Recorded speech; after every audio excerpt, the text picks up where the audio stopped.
Ever since industrialization, humans have massively affected the carbon cycle in negative ways. But what if I told you that agriculture also affects the atmosphere in the same ways? View when I come out of the house in the morning, look at that, all rice fields. The usual in the provinces, usual scenery. And this is The human impact.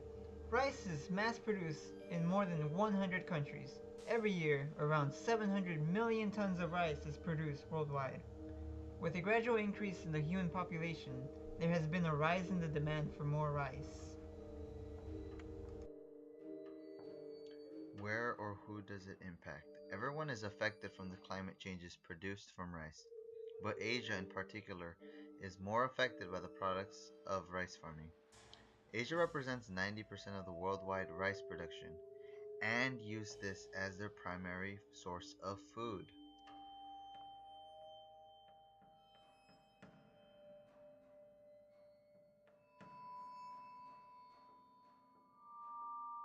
Solution 1. Drill a hole in the earth and suck a good amount of methane and store it in the hole. This would be an effective way of preventing methane from entering the atmosphere, so nothing needs to be changed about the rice farms. So our first solution, we're not going to do anything about the rice since it's such a huge food source, but instead we're going to do something about the methane. So basically our idea is to dig a really deep hole, and we'll have a container or a lid at the top with a vacuum device that sucks in the methane whenever a container of it is attached. So therefore it won't have to be opened and the methane won't get leaked out into the atmosphere. The cost of this solution will be over $1 billion depending on how deep the hole will be. To drill a 6-kilometer hole, it would cost $1 billion. How practical or feasible? Not very practical, because it is too expensive to follow through with the plan.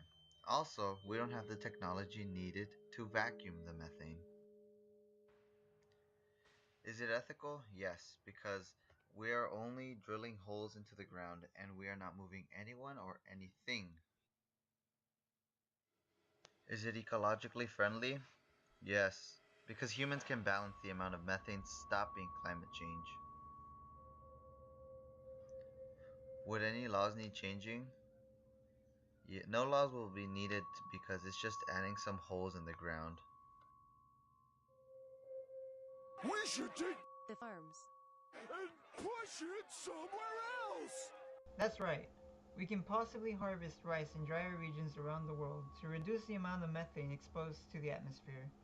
This would cause the CO2 producing microorganisms that inhabit rice paddies to die off. For rice that can't survive the dryness, scientists can find ways to genetically modify the rice to give it the resistance it needs.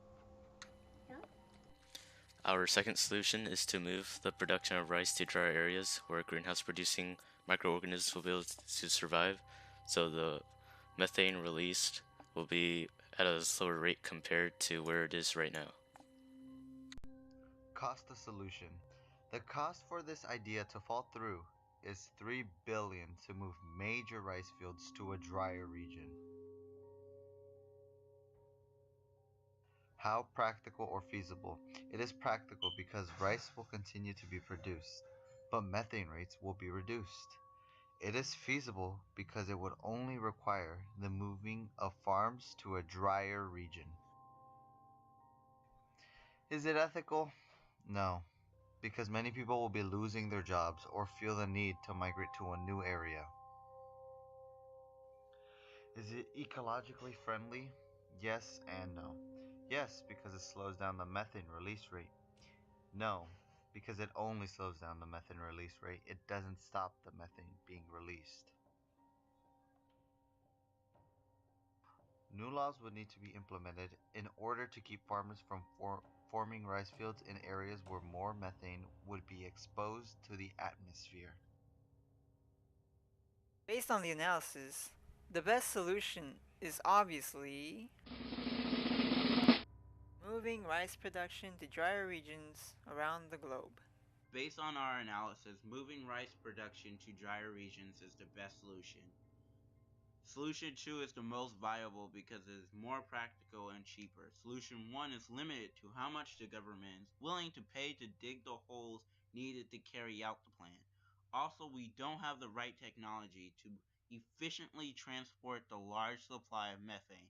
This is why Solution 1 is impossible to carry out, so Solution 2 is the best.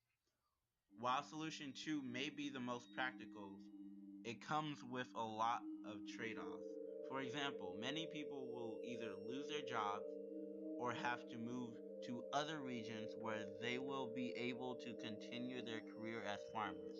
Also, the world will suffer from lower yields of rice due to the insufficiency of rice fields still operating.